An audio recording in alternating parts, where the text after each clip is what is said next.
Hindi man maganda para sa ating kalusugan, ay aminin na nating mahilig talaga tayong mga Pinoy sa instant noodles. Dahil na din siguro sa mabilis itong iluto, mura at di agad nasisira, ay isa ito sa madalas na makikita sa hapag nating mga ordinaryong Pilipino. Pero alam nyo ba na bago pa man sumikat ang Lucky Me ay may dalawa pang nangingibabaw na brand noon pagdating sa instant noodles.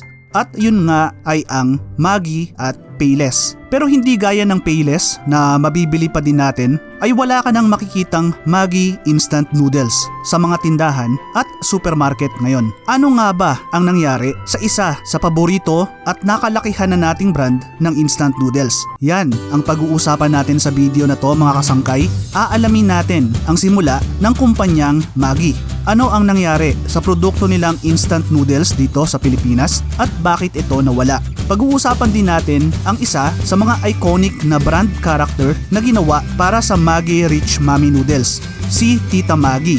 Sino nga ba siya at nasaan na siya ngayon? Pero bago tayo magsimula ay iniimbitahan kitang mag-subscribe kung bago ka lang sa aking channel at mahilig ka sa mga ganitong content. Pakiclick na din ang bell icon para lagi kang updated kapag nag-upload ako ng mga bago kong video.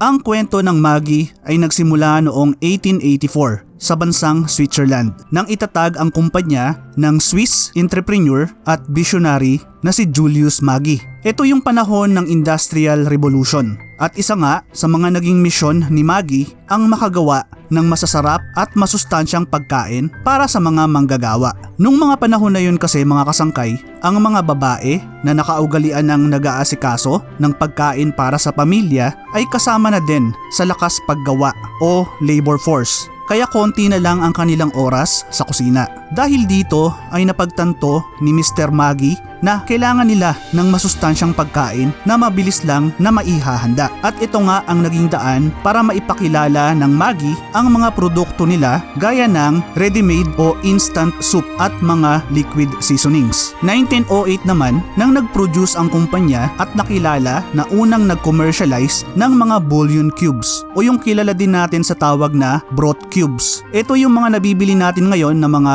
chicken, beef at pork cubes. Naging matagumpay nga ang kumpanya ni Julius Maggi at napansin nga ito ng isa pang Swiss company, ang Nestle. Taong 1947 nang magsama ang dalawang kumpanya at mabuo ang Nestle Alimentana SA na ngayon ay ang pinakamalaking food company sa buong mundo. Sa ilalim nga ng Nestle ay mas lalo pang lumaki ang brand ng Maggi at sinimula na nga nito ang expansion sa ibang bansa. Sa kasalukuyan ay matatagpuan ang mga produkto ng Maggi sa maraming bansa kasama na ang Pilipinas.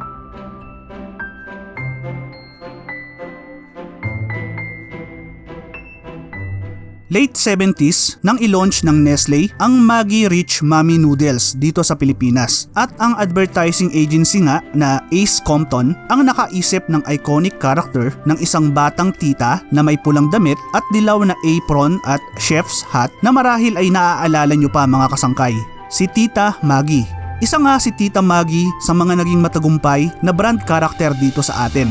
Noong kasikatan nito ay madalas itong nakikita sa mga TV at print advertisement. Sa sobrang kasikatan nga ay ginawan pa ang karakter ng manika at ng sarili nitong Tita Maggi Homemakers Club.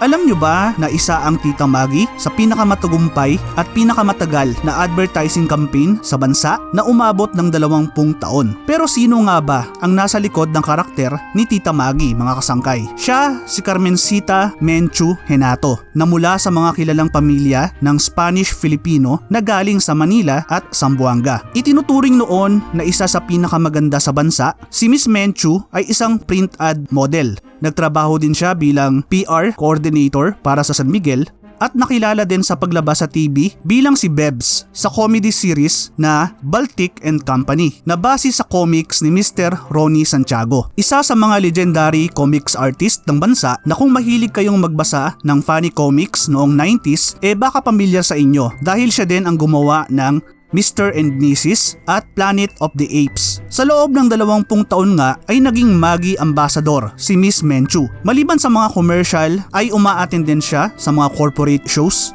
nag-host ng cooking programs at nagpunta sa mga schools para sa mga feeding drive ng Maggi. Pero nasaan na nga ba ngayon si Tita Maggi? Well, mga kasangkay, bago pa man nakuha ni Miss Menchu ang big break niya bilang si Tita Maggi, ay kasal na siya sa isa ding kilalang TV personality, ang sports journalist na si Joaquin Quinito Henson, na kung sports fan kayo, lalo na ng PBA, ay siguradong pamilyar sa inyo. Nang matapos nga ang campaign ng Tita Maggi, ay bumalik si Miss Menchu sa trabaho niya sa San Miguel at nagretiro noong 1995. Matapos noon ay naging real estate broker siya at ngayon nga ay tumutulong sa insurance business ng kanyang biyenan. Sa ngayon nga ay masaya at tahimik nang namumuhay ang nakilala nating Tita Maggi kasama ang kanyang pamilya.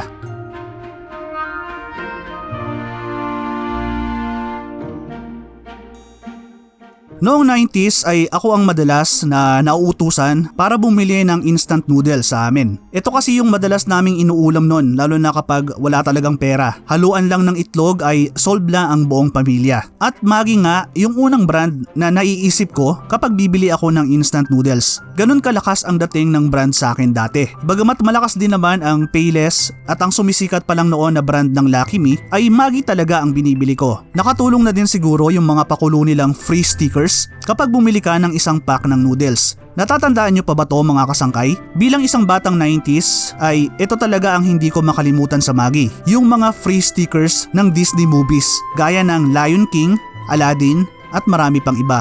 Kayo mga kasangkay, ano yung mga naaalala nyong stickers o freebies na nakuha nyo sa Maggi dati? Comment nyo naman sa baba. Pero ano nga ba ang nangyari at bakit wala na tayong mabili na Maggi instant noodles ngayon dito sa Pilipinas? Well, ganito kasi ang nangyari mga kasangkay. Taong 2011 nang makitaan ng traces ng Salmonella bacteria ang dalawang batch ng Maggi beef flavor.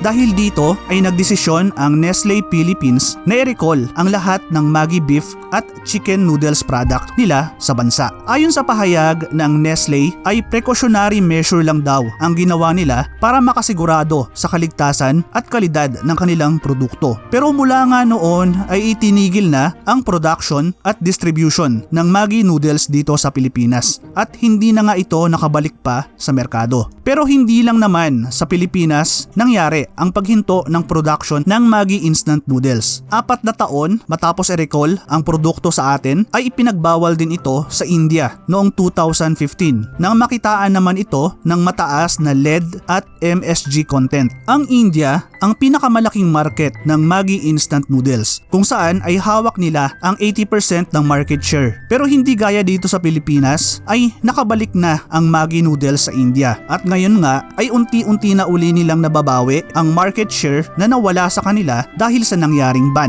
Sigurado akong naging parte na ang Maggi instant noodles ng kabataan ng mga batang 80s at batang 90s na gaya ko. Nakakalungkot lang na gaya ng Pop Cola at ng iba pang brand na nakalakihan na natin ay hindi na natin ito mabibili ngayon. Pero hindi naman talaga nawala ang brand ng Maggi dito sa atin. Ngayon nga ay kilala pa din sila sa kanilang mga seasoning product gaya na lang ng Maggi Magic Sarap. At kung sakali namang namimiss mo na ang noodles ng Maggi ay pwede ka pa din namang bumili sa mga tindahan na nagtitinda ng mga imported na Maggi instant noodles.